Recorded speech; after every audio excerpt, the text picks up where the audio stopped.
Right now, somewhere in the systems of 3 private companies, there is a file with your name on it. It records what you borrow, what you owe, whether you pay on time, and how long you have been doing it. And out of that file, a formula produces a number between 300 and 850. That number decides whether you can buy a house, what you pay for a car, whether you can rent an apartment, in many places what you pay to insure it, and in some states whether you can be hired at all. You know that number. You may know it to the digit. For almost all of American history, that number did not exist. The general purpose credit score that governs your financial life was launched in 1989. Before that, there was no score. There was no formula. There was no 3 digits. There was a file. And the file did not ask whether you paid your bills. It asked what kind of person you were. It recorded whether you drank and how much, whether your marriage was in trouble, whether you kept your yard tidy, what your neighbors said about you when a stranger with a clipboard knocked on their door and asked. It recorded your politics. It recorded your race. And into the 1960s and beyond, in an era when it was treated as evidence of bad character, it recorded whether you were gay. You could not see it. You could not correct it. In most cases, you did not know it existed. And it was for sale. This is the story of how America decided who to trust, from a shopkeeper's handwriting to a 3-digit integer. It is a story about surveillance long before anyone used that word about ordinary life, about the strangest possible reason the algorithm finally won, and about what was quietly given up on the day a human judgment was replaced by a number. And it begins in a world where nobody needed a file at all, because everybody already knew. For the first century of American commerce, credit was not a product. It was a relationship, and it ran on the simplest technology there is, which is knowing someone. Think about how a small town actually worked in 1820. You bought your flour and your nails and your cloth from a shopkeeper who had known you your entire life, who knew your father, who knew your farm, who knew the state of your harvest, because he could see the fields on his way to church. When you needed to buy on credit, and almost everybody bought on credit because hard currency was scarce, and money often only arrived once a year when a crop came in, he wrote your name in a ledger and wrote what you owed beside it. That ledger was the credit system. It sat under the counter. It contained no scores and no analysis, only names and sums and the date. And the decision to extend credit was not made by consulting anything. It was made by a man looking at you across a counter and drawing on 20 years of accumulated knowledge about your character, your family, your work, and your luck. This worked. Within its limits, it worked very well. Because the shopkeeper had 2 enormous advantages that no modern lending system has ever recovered. He had real, deep information about you, gathered over decades, of a kind no database has ever captured. And he had leverage, because you were going to see him again next week, and the week after, and at church on Sunday, and if you did not pay, the entire town would know within days, and in a community that small a reputation for not paying was economically fatal. Credit was reputation. Reputation was local. And the system held together because the person taking the risk and the person being judged lived in the same place. Then America stopped being local. In the first half of the 19th century, the country did something to itself that no economy had ever done at that speed. Roads, canals, steamboats, and then railways collapsed the distance between places. Manufacturers in New England began selling to storekeepers in Ohio and Georgia and Missouri. Wholesalers in New York shipped goods to towns they had never seen, on credit, to men they had never met, and would probably never meet. And that broke the system completely. A silk merchant in New York with a warehouse full of stock now had letters arriving from a shopkeeper in Cincinnati asking for $2,000 of goods on 90 days credit. And the New York merchant had no way at all to answer the only question that mattered. Who is this man? Is he honest? Is he solvent? Does he drink? Has he failed before? Is he good for it? He had nothing. He could ask around. He could write to somebody he knew who might know somebody. He could take the risk and hope. And enormous numbers of American merchants did exactly that, extended vast quantities of credit to distant strangers on the basis of a letterhead and a hopeful feeling. Then, in 1837, the whole thing came apart at once. The Panic of 1837 was one of the most severe financial collapses in American history, and it was followed by years of depression. Businesses failed by the thousand. Debts went unpaid in enormous chains, each failure taking the next one down. And for the merchants of the eastern cities, the lesson was brutally specific. They had lent to people they knew nothing about, and when the tide went out, they discovered they had been financing strangers on faith. Somebody was going to build a machine to fix that, and the man who did it was not a banker. He was a moral reformer. Lewis Tappan was a New York silk merchant who had been ruined, along with almost everyone else in the panic. He was also one of the most prominent abolitionists in the United States, a man who had funded the legal defense of the captives of the Amistad, whose home had been attacked by a mob for his views, and who believed with complete conviction that commerce and morality were inseparable, and that a man's private character determined his public conduct. In 1841, Tappan founded the Mercantile Agency in New York, and in doing so invented the credit reporting industry. The design was elegant, and it cost almost nothing to run. Tappan recruited a network of correspondents scattered across the country, local men in hundreds of towns, mostly lawyers, sometimes postmasters, sometimes storekeepers, who agreed to write reports on the businessmen of their district. They knew everyone locally, which was exactly the resource the New York merchant lacked. They wrote by hand, periodically, and their reports went back to New York, where clerks copied them into enormous leather ledgers, organized by town and county. A subscriber in New York could then walk into the agency's office and, for an annual fee, be read the entry on the man in Cincinnati, not given a copy, read to aloud by a clerk so that no written record left the building. Within a few years, the agency had branches in the major cities and correspondents across the country. And among the young lawyers who filed reports for Tappan's network in the 1840s, in Springfield, Illinois, was Abraham Lincoln. So what did those reports actually say? They said everything. And this is the point at which the modern reader has to adjust their expectations of what a credit file has ever been, because the entries in those ledgers, which survive and have been studied in detail by historians, are not financial documents. They are character assessments, written by neighbors in plain language, with no expectation that the subject would ever read them. They record whether a man is prompt or slow in payment, certainly. They also record whether he is honest, whether he is industrious, whether he is temperate, which meant whether he drank. They record whether he gambles, whether he keeps bad company, whether his wife has money, whether his marriage is sound. They record religion. They record nationality and ethnicity, routinely and bluntly.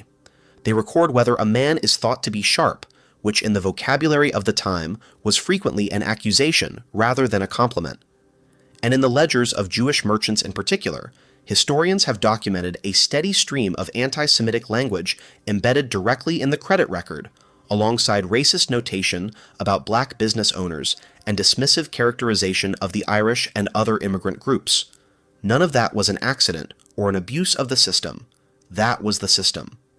The founding premise of American credit reporting, established at the very beginning by a man who was in every other respect a moral hero of his era, was that character predicts payment, and that therefore the proper subject of a credit investigation is the whole person. That premise did not go away when the ledgers did. It ran for the next 130 years. The industry grew fast. A rival appeared in 1849 when John Bradstreet founded a competing agency, and Bradstreet did something Tappan had resisted. He published. He printed bound books of ratings, distributed to subscribers, which converted the individual narrative report into a standardized code that could be looked up in seconds. In 1859, control of the Mercantile Agency passed to a man named Robert Graham Dunn, whose name went on the door. For 70 years the two firms competed, each producing thick reference volumes rating the credit of American businesses, until in 1933 they merged, and the merged company is still with us today, as Dunn and Bradstreet. But everything described so far concerns businesses. Merchants judging merchants. The reports were about men who were themselves engaged in commerce, and there was at least an argument that a man who asks the public for credit invites scrutiny of his affairs. The far larger question was what would happen when the same machinery was turned on ordinary people. And it happened, because the second half of the 19th century created something new: consumers who borrowed. Installment buying spread through American retail in the late 1800s. Furniture, pianos, sewing machines, and later automobiles and appliances were sold on time payments to households, which meant that ordinary families were now credit risks, and the shopkeeper who once knew everyone was now operating in cities of hundreds of thousands where he knew nobody. The first response was crude and local. Retailers in a town would meet and share lists: who has not paid, who moved away owing money, who should not be sold to.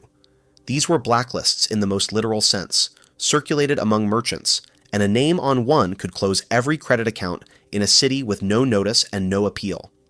Out of those shared lists grew local credit bureaus, small offices holding the pooled files of a city's retailers, funded by subscription.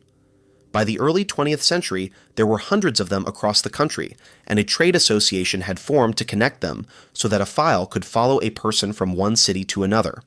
And in 1899, in Atlanta, Georgia, two brothers named Cater and Guy Wolford started a business that would eventually put a file on almost every adult in the country. Their first product was modest and entirely typical of the era. It was called The Merchant's Guide, and it was a book listing the credit habits of local customers, sold by subscription to grocers who wanted to know whether the family on the next street settled their account. It was the shopkeeper's ledger, extracted from under the counter and sold as a service. The company was called Retail Credit Company. 76 years later, it would change its name to Equifax. What made retail credit different from the hundreds of other local bureaus was that it did not stay in retail, and it did not stay local. The Wolfords realized that the same investigative apparatus that could tell a grocer whether to extend credit could tell an insurance company whether to write a life policy, and insurers would pay far more. So the company moved into insurance investigation, and then later into employment screening. And in doing so, it stopped being a record keeper and became something else.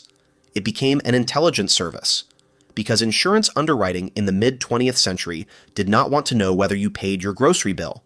It wanted to know how likely you were to die, or to crash, or to burn down your own building, and to answer that, the company sent human beings to your street to ask. By the middle of the 20th century, Retail Credit Company employed thousands of investigators across the United States and Canada and held files on tens of millions of people. And the work those investigators did is the part of this story that is genuinely difficult to absorb from a modern vantage point, because there is no equivalent to it now, and there was no law against any of it. An investigator assigned to a file would go to your neighborhood. He would knock on the doors of the houses either side of yours and across the street. He would talk to your landlord if you rented, and to your employer, and to shopkeepers who knew you, and to anyone else willing to talk, and he would ask about your habits. The questions were not financial. Do they drink? How much? Have you seen them intoxicated? Do they entertain a lot? Is there trouble in the marriage? Have you heard arguments? Is there another woman or another man? Do they keep the property up?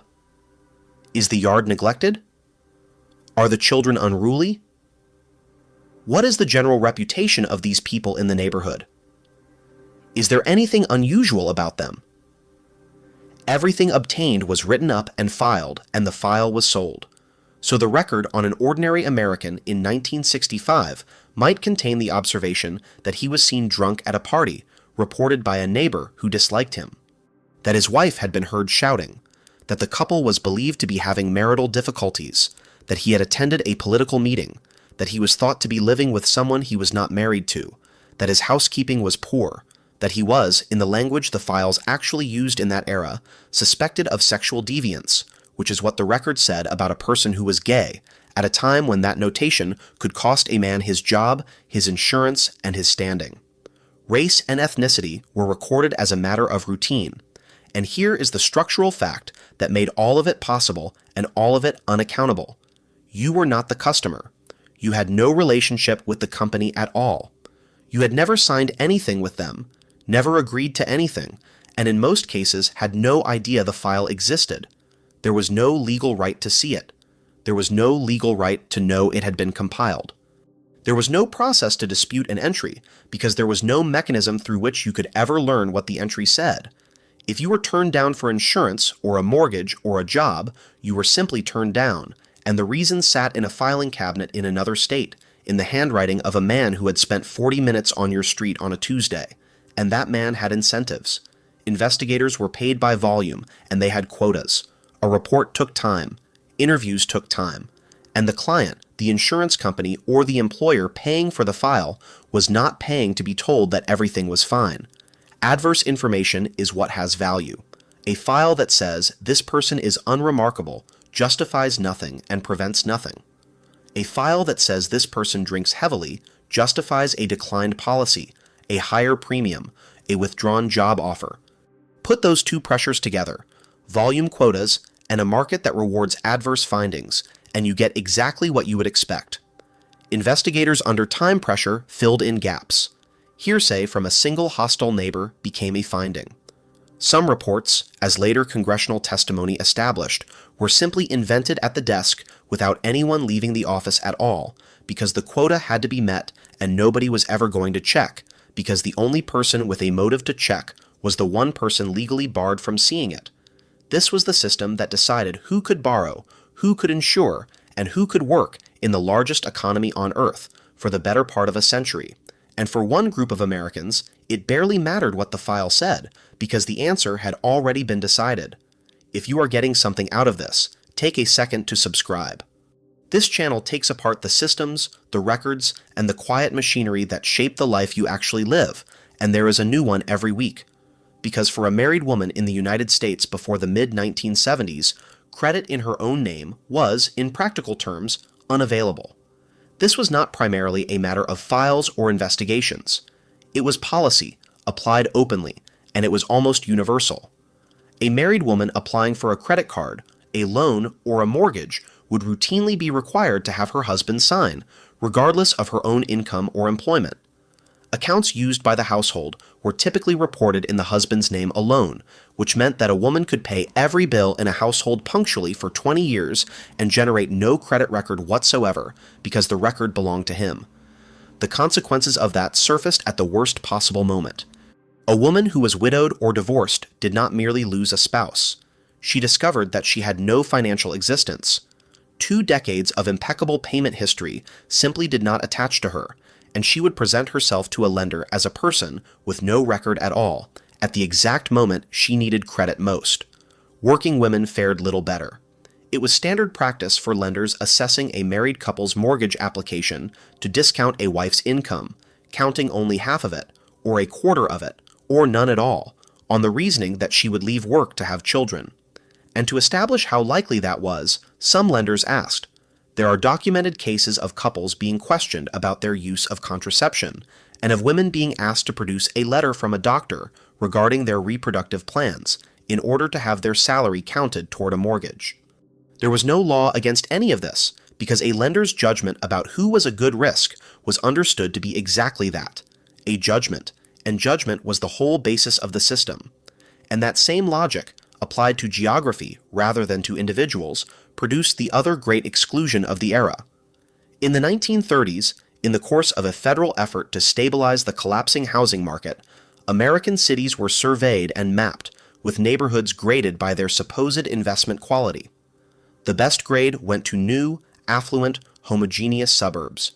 The lowest grade, drawn on the maps in red, went to neighborhoods characterized as declining and hazardous. The criteria were written down. Age and condition of housing stock appeared. So did the racial and ethnic composition of the population, explicitly as a reason for a downgrade. A neighborhood with black residents was graded down. A neighborhood with recent immigrants was graded down. The presence of what the surveys called an infiltration of undesirable populations was sufficient on its own. Those gradings, and the federal mortgage underwriting standards that adopted the same logic, shaped where mortgage money flowed for decades, and the effect was to convert an address into a credit decision. You did not need a file on an individual if the map had already answered the question. Whole populations were removed from the mortgage market, not because of anything recorded about them personally, but because of the block they lived on, and the block they lived on had been graded on the basis of who lived there. The result was that by the 1960s, the American credit system rested on three pillars: secret files compiled by paid investigators, open discrimination by category applied at the point of decision, and a geography of exclusion baked into the map. And then the industry did something that finally forced the country to look at it. It bought computers. Through the 1960s, the credit bureaus began converting from paper to magnetic tape, and the transformation was rapid. The physical constraint that had limited these files, the sheer bulk of paper and the labor of retrieval, evaporated. A bureau in Chicago holding several million individual records in hundreds of filing cabinets could be acquired and digitized, and the corporate structure that acquired it eventually became the company we now call TransUnion.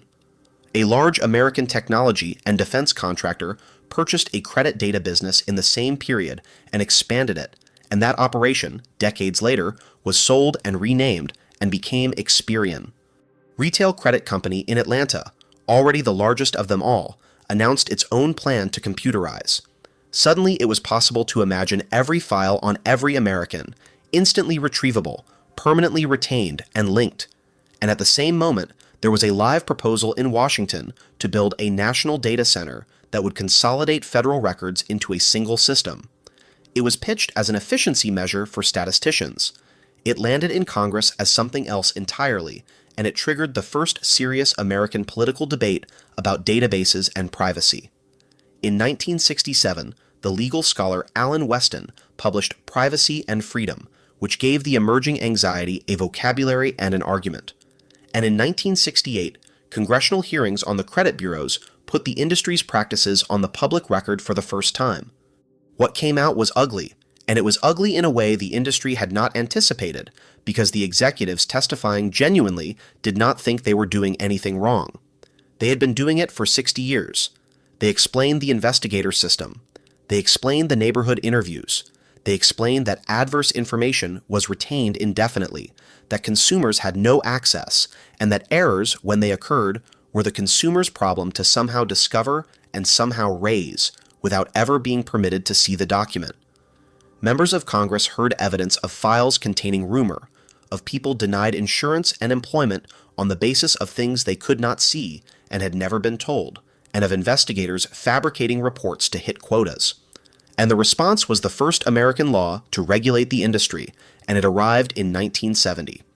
The Fair Credit Reporting Act, driven through the Senate by William Proxmire of Wisconsin and effective in the spring of 1971, established a set of principles that seem almost self-evident now and were revolutionary then. You have the right to know what is in your file. You have the right to be told when information in a report has been used against you. You have the right to dispute information you believe is inaccurate, and the Bureau has an obligation to investigate. Adverse information cannot be reported indefinitely and must drop off after a defined period. And a report may only be furnished for a permissible purpose, meaning a lender or an insurer or an employer with a legitimate transactional reason, rather than to anyone who asks. That is the framework the American credit system still runs on today. Everything in it was won in 1970. But it is worth being precise about what the Act did not do, because the gap explains the next 20 years. It did not make your file free to see. For decades, you generally had to pay for it unless you had just been denied. It did not require accuracy in any absolute sense, only a reasonable procedure and a duty to investigate disputes, and the investigation was carried out by the industry itself. It did not stop the sale of files to employers, and enforcement rested heavily on individuals suing, which meant that in practice, most violations produced no consequence at all. What the Act really did was change the direction of the pressure. Once consumers could see files and dispute them, the enormous, discretionary, character-based dossier became a liability rather than an asset. Every subjective judgment written into a report by an investigator was now something the subject might one day read and challenge. The economics of collecting gossip had reversed, and 4 years later, a second law removed the other pillar. The Equal Credit Opportunity Act, passed in 1974 and substantially expanded in 1976, made it illegal to discriminate in any part of a credit transaction on the basis of sex or marital status, and then on the basis of race, color, religion, national origin, age, or the fact that some of an applicant's income came from public assistance. It required creditors to give applicants specific reasons for a denial rather than an unexplained refusal. It ended, as a matter of law, the practice of discounting a woman's income and requiring a husband's signature. So by the second half of the 1970s, the American lender was in a genuinely difficult position. The old dossier was legally exposed and commercially awkward. The old categorical rules were now illegal, and the lenders still had to decide, thousands of times a day, whether to say yes, which is why a small California company that had been ignored for 20 years suddenly found that everyone wanted to talk to it. In 1956, two men who had met working at the Stanford Research Institute went into business together in San Rafael, California. Bill Fair was an engineer. Earl Isaac was a mathematician, and they had an idea that was, in the context of the credit industry of the 1950s, close to heretical. Their idea was that the decision to lend was not a matter of character at all. It was a statistical problem. The argument runs like this. A lender has thousands of past customers. It knows what was on each of their applications, and it knows which of them repaid and which of them defaulted. That is a data set. And from that data set, you can determine empirically which application characteristics actually correlate with repayment and how strongly, not which characteristics a loan officer believes are predictive, which ones measurably are. Once you have those weights, you can assign points to a new applicant's characteristics, add them up, and produce a number that estimates the probability of default. The number does not know the applicant. It does not care whether he drinks. It has no opinion about his marriage. It is simply the distilled record of what happened, on average, to several thousand people who looked like him on paper. Fair and Isaac wrote to 50 American lenders proposing this. They received one reply. That ratio is the whole history of the idea in a single statistic, and it is worth sitting with because it tells you exactly what the industry believed about itself. Credit managers of the 1950s did not think they were performing a task that could be automated. They thought they were exercising a professional skill, honed over a career, the ability to size a man up. They read applications, they conducted interviews, they consulted the character file, and they made a judgment, and they were proud of it. Telling them that a table of point values would outperform them was not a business proposal. It was an insult. So Fair Isaac spent its first 2 decades in a narrow niche, building custom scorecards for individual lenders who were willing to try it. Each system was bespoke, built from that particular lender's own historical data, for that lender's own product. There was no such thing as a general score. There was no number attached to a person. There was a set of point tables inside a finance company's back office, and the applicant never knew. And then the law changed, and the thing that made scoring irresistible was not that lenders were persuaded by the mathematics. It was that scoring became a legal defense. This is the part of the story almost nobody knows, and it is the reason the American credit score exists in the form it does. When the Equal Credit Opportunity Act came into force, the Federal Reserve wrote the implementing rules, known as Regulation B, and the regulators faced a real problem. They had just banned discrimination on the basis of a list of characteristics, but lenders obviously had to discriminate in the ordinary sense between good and bad risks, or there would be no lending at all. So the rules had to describe what a legitimate risk assessment looked like, and the regulations set out, in explicit terms, a category of permitted system, a credit scoring system that is empirically derived and demonstrably and statistically sound. A system built from real repayment data, validated and periodically revalidated, using characteristics shown by that data to predict creditworthiness. Now look at what that does to a lender's incentives, and think about it from the point of view of a bank's lawyer rather than its loan officer. A woman is declined for a loan and alleges she was declined because she is a woman. If the decision was made by a loan officer exercising professional judgment, the bank's defense is that the officer used his judgment and it was not about her sex. That is unprovable. It rests on the sincerity of one person's account of his own reasoning. It looks exactly like what discrimination has always looked like, and in front of a regulator or a jury, it is very hard to win. Now run the same case where the decision was made by an empirically derived scorecard. The bank produces the model. It produces the development data.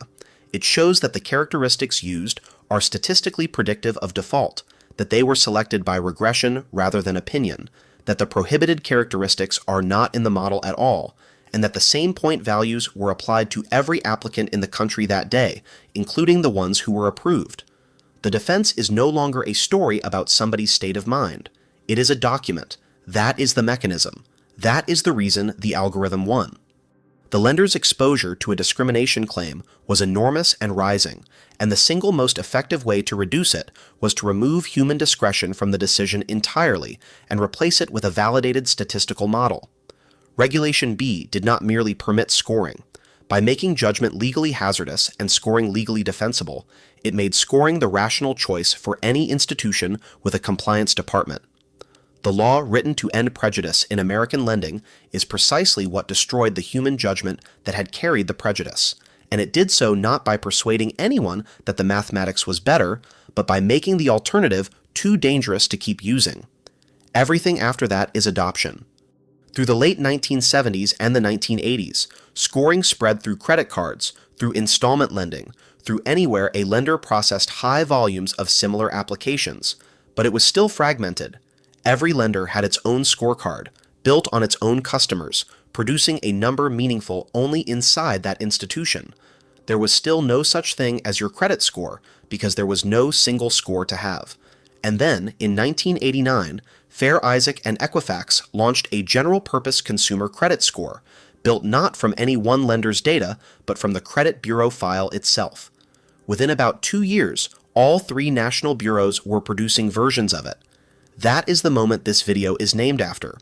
Not the invention of scoring, which was 1956, and not the regulation of files, which was 1970.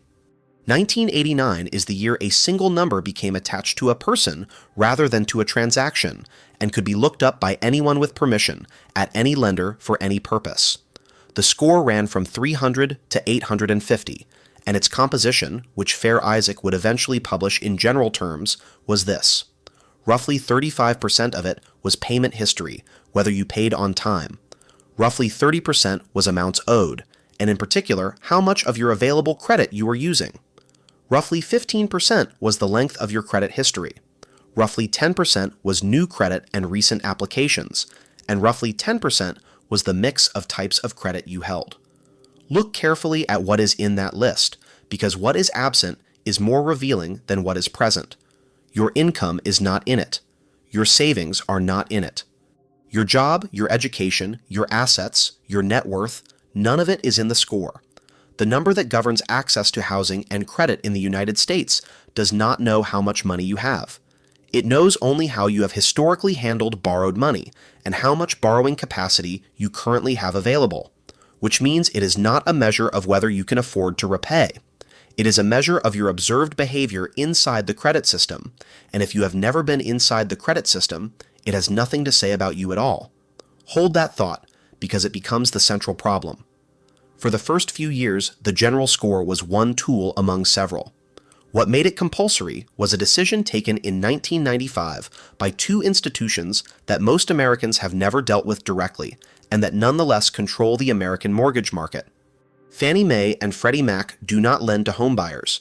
They buy mortgages from the banks that do, package them, and guarantee them, which is what allows an American bank to write a 30-year fixed-rate loan and not carry the risk for 30 years. Because they buy such an enormous share of American mortgages, their standards are, in practice, the industry's standards.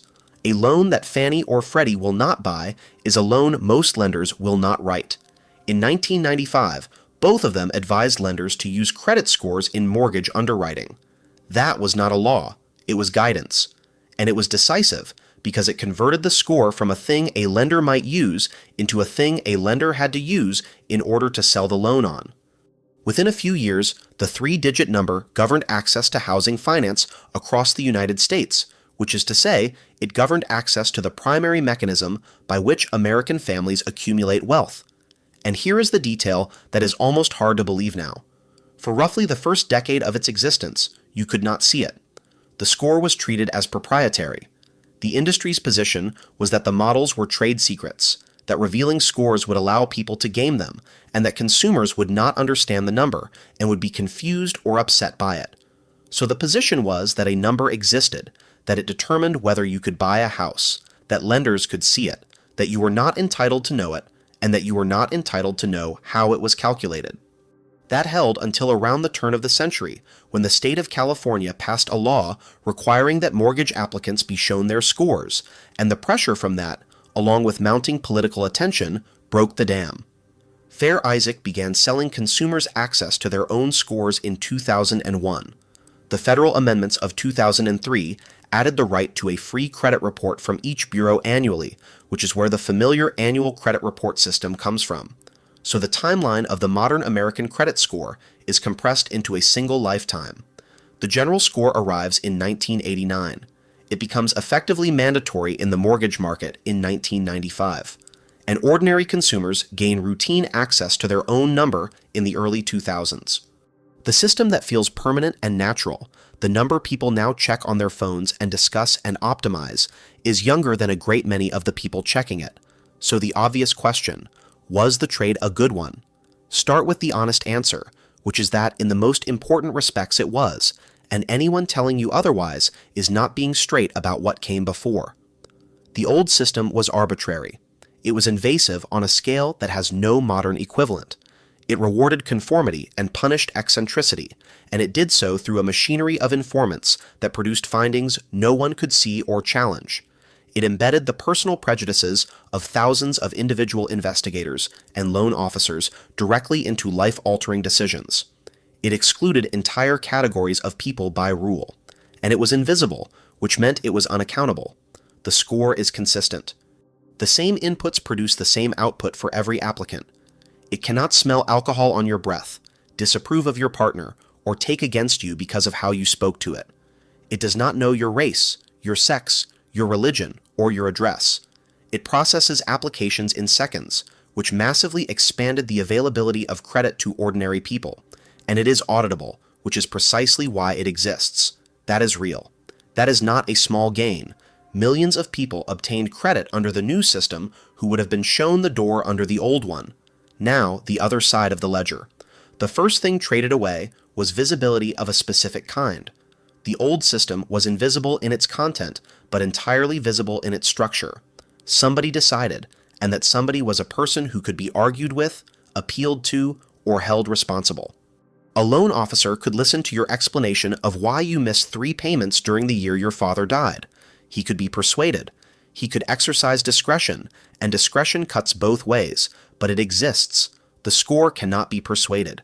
It has no mechanism for context. The missed payments during the worst year of your life are the same data points as missed payments through carelessness, and the model treats them identically because from the model's perspective, they are identical. They are what happened. There is no field for circumstances. There is no appeal because there is nothing to appeal to. You can dispute an error, and you should, but you cannot dispute an accurate record of a bad year. The second thing traded away was the possibility of being unknown in a useful way. Under the old system, a person with no file was simply a person the lender had to assess from scratch. Under the new system, a person with no file is a person the model cannot score, and a person the model cannot score is, for most automated lending, a person who does not exist. Federal research has estimated that around 26 million American adults are credit invisible, meaning no credit file at all, and that roughly 19 million more have a file too thin or too stale to generate a score. That is tens of millions of people who are not judged to be bad risks. They are simply unreadable, and unreadable resolves to no by default. And those populations are not randomly distributed. They skew young, they skew low income, and they are disproportionately Black and Hispanic, which leads to the third and deepest thing. The score does not know your race. That is true, and it matters. But the score is built entirely from your history inside the credit system, and it was deployed into a country where access to that system had been shaped for generations by explicit racial exclusion in mortgage lending, in neighborhood grading, and in everyday retail credit. A model that faithfully measures credit history in 1989 is faithfully measuring the output of the decades that came before 1989. It does not need to include race to transmit the results of a system that did. Length of credit history rewards families who had access to credit a generation ago. Utilization rewards people with high limits, and limits are extended to people who already look good. The neighborhood effects of redlining show up as wealth, and wealth shows up as the ability to absorb a bad month without missing a payment. The old system discriminated by intention, which is monstrous and, once identified, can be outlawed. The new system discriminates by inheritance, which is subtler, harder to prove, entirely lawful, and considerably more durable because there is no one to accuse. And then there is the accuracy question, which sits underneath everything. Federal Trade Commission research found that roughly 1 in 4 consumers had at least one potentially material error on at least one of their 3 reports, and that around 5% had errors serious enough to change the terms they were offered.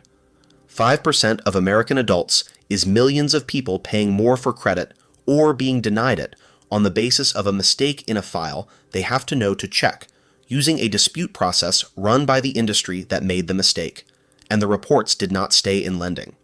The score and the file spread outward into insurance pricing, into apartment applications, into utility and mobile phone deposits, and, in many states, into hiring. A number originally built to predict whether you would repay a loan became a general-purpose proxy for reliability, applied to decisions it was never validated for, because it was available, cheap and quantitative, and because a number in a field is easier to defend than a judgment. Which brings us to the structural fact that has never changed since 1841 through every reform, every statute, and every technological revolution described in this video. You are not the customer. You have no contract with the bureaus. You did not choose them, cannot leave them, cannot decline to participate, and cannot take your business elsewhere because you were never doing business with them. You are the raw material.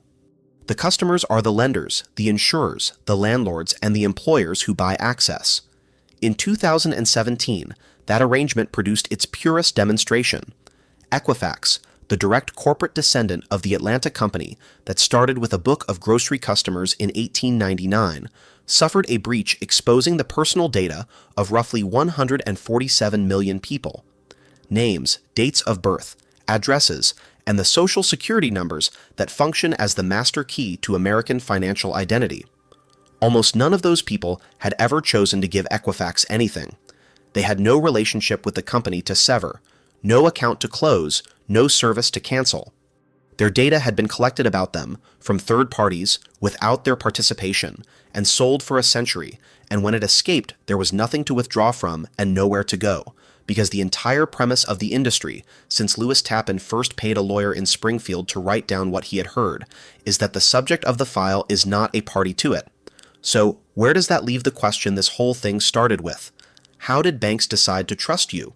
For 150 years, they decided by having someone find out what kind of person you were. That system was intrusive, unaccountable, riddled with prejudice, and frequently just false, and almost nobody who understands it wants it back. Then, for reasons that had far more to do with legal liability than with mathematics, it was replaced by a number that knows nothing about you except how you have handled debt, and that number was so consistent, so cheap, and so defensible that within a few years it governed housing, insurance, employment, and rent. And the exchange at the heart of it was this. We gave up a system that judged us wrongly, and we accepted in its place a system that does not judge us at all. It measures. And measurement has no capacity for exception, no memory of circumstance, and no interest in the difference between a person who is unreliable and a person who had a terrible year, or a person who is a bad risk and a person about whom nothing is known. The investigator has gone from the doorstep. He is not missed. But he could be seen and argued with, and eventually he could be legislated out of existence, because he was a man doing a job and the job could be abolished. The number cannot be argued with, and it will not be abolished, because it is not doing anything wrong. It is only telling the truth about the past, over and over, to everyone who asks, for as long as the record lasts. If this is the kind of history you want more of, subscribe. Next week, I am taking apart the credit card itself, the accident in a New York restaurant that produced the first charge card, the failed experiments that bankrupted their inventors, and the single mass mailing in 1958 that put revolving debt into millions of American homes overnight, whether they had asked for it or not. The score is the story everyone checks. The file underneath it is the one that has always mattered.